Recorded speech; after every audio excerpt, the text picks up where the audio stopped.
back for more trade deadline frenzy from DNVR Avalanche. We're talking about the highest defenseman on most trade boards, John Klingberg, today. One, he's quite expensive when it comes to his contract. Two, I'm not sure how great a fit he is when it comes to Colorado. But when you're talking about a skilled offensive defenseman, you certainly have something to do with John Klingberg, as we can bring up his statistics from the year here. Not a great year, but as we've talked about with some other defensemen on this list, Anaheim is Anaheiming. So, do you have faith that he can get back to the guy that he was in Dallas? You go ahead first, because my thoughts on this one's pretty open and shut. So, the reason I put him on the list, the reason I would have an interest in him, this was entirely in case of major injury. In the next month, if the Avs lose one of Sam Girard, Bo Byram, Devon Taves, or Cale Makar. That would start making a whole lot more sense for the Avs to look at him. It's the only reason that I have John Klingberg on this list is just because there's a month of hockey and nothing has gone Colorado's way this year. And so in case of a major injury like that, Klingberg's availability does sort of change that math a little bit, where you do see he's a right-handed shot, he's a natural puck mover, he's a good skater, not all these things he was better at 5 years ago than he is today. But we saw him in Dallas where he was in an overly defensive situation. We see him in Anaheim where he's in just a truly atrocious situation. What does he get when he gets more structure that plays that's catered more towards his style in a system where he doesn't have to be the man?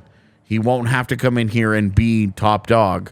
He won't have to run power play one, but he gets to really, at 5v5, he gets to be the kind of John Klingberg that he's never really gotten to be in the regular season before. And I think that's where you find the appeal, again, in case of major injury. If the Avs are relatively healthy, or if it's an EJ or a Manson injury, John Klingberg doesn't make any sense, and this video's over. I was going to say, for me, this is really either what you just said, or you struck out on absolutely everything else, and you're like, well, we wanted to make a splash somewhere, and yeah, you're comfortable bumping a guy out of your lineup for John Klingberg or whatever. This one is, I think you kind of encapsulated it there, AJ. It's a super weird fit if the Avs are healthy, for sure. And this was me guarding against catastrophe, where we get to the deadline, something bad has happened, and we never even considered it. Right. It's. I will say this. I think when you're looking at Klingberg specifically, you may take a look at Josh Manson as a little bit of a blueprint, who's someone the Avs took out of there, and that offense clicked almost immediately for him in Colorado. Yeah, and you are talking about a guy in John Klingberg who has been a much more offensive defenseman than Josh Manson ever has been. Right. A guy who has been a better skater, is good in open ice, can play an up-tempo transition game that Colorado excels at. He is a much more natural fit for how the Avalanche play than Josh Manson ever was, or Eric Johnson currently is. And I think that would be where the appeal would be, is if they needed a puck mover for some reason. There you go. And as a righty, that little extra something. And you can bring up his player card here that shows the defense in Anaheim has just been atrocious, and that's not all on him. And the defense, it's really the defense his entire career has been the question. He's an offensive defenseman. Yeah. It's worse in Anaheim. But you do see he drives play the correct direction. Even in Anaheim, it's gone better. The production hasn't been there, but the production really hasn't been there for most Anaheim players. I've always kind of likened Klingberg to Tyson Barrie, just because I remember them kind of I think both hitting better the scene defensively than that, but at the same time. I mean, I think that was a 0%, so it's tough to. I hear you, yeah. But at this point, maybe not. I guess that's fair. Maybe these days, on the whole, yeah. But no, that's always just kind of been who I've most closely tied John Klingberg to, is a Tyson Barrie type. The one. Yeah, I mean, you're a classic offensive defenseman who's not good on defense. It's really tough, because I think even if you're living in a world where Sam Girard is the guy that gets injured, not trying to speak that into existence, but he's a guy who excels on the power play. And if you still have Cale Makar running PP1 for you, it gets a little bit harder to fit him in. Only one puck. Yeah, exactly. Well, and he would run your second unit, and Sure. and that's when we were like, hey, our second unit's going to be pretty good for the one. But again, power I play don't know we if get. he would if you're not talking about like a Sam Girard injury or something like that, because I think they really like that Girard Well, Taves. for the record, I think we should. I mean, we should really just approach this video through a lens of Someone's got. if they're acquiring him, a Someone's major hurt. injury has taken place. Because we do agree unanimously here that otherwise It's a weird. doesn't really fit. make sense. it's too expensive. It makes no sense. It's a bad fit. There's no reason for the Avs to do it. Yep. So maybe just not the most sensical thing is we can bring up his career play driving here, which you'll see. And you see, he drives play offensively. Things go Deep forward. red. Last couple of years, the defense has kind of fallen off the map.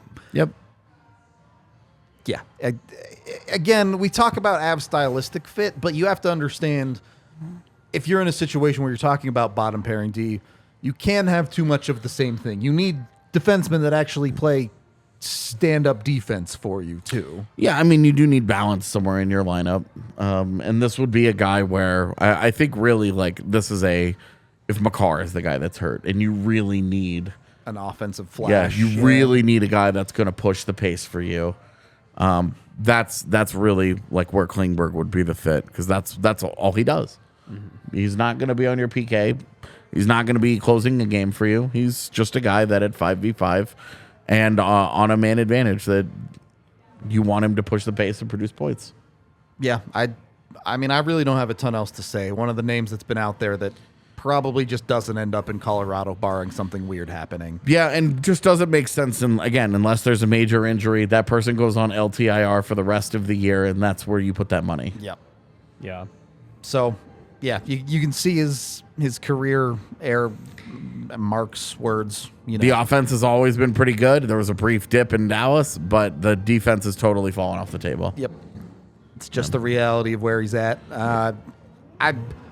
Maybe we're wrong. You can tell us down in the comments if you think John Klingberg should be loud like whoever that is on the That street. back extremely cool guy. Yeah. Real cool. Oh, there's like 1,000 motorcycles. We got a whole motorcycle Going gang by, coming yeah. through. Should John Klingberg bring a motorcycle game to Colorado? Let us know.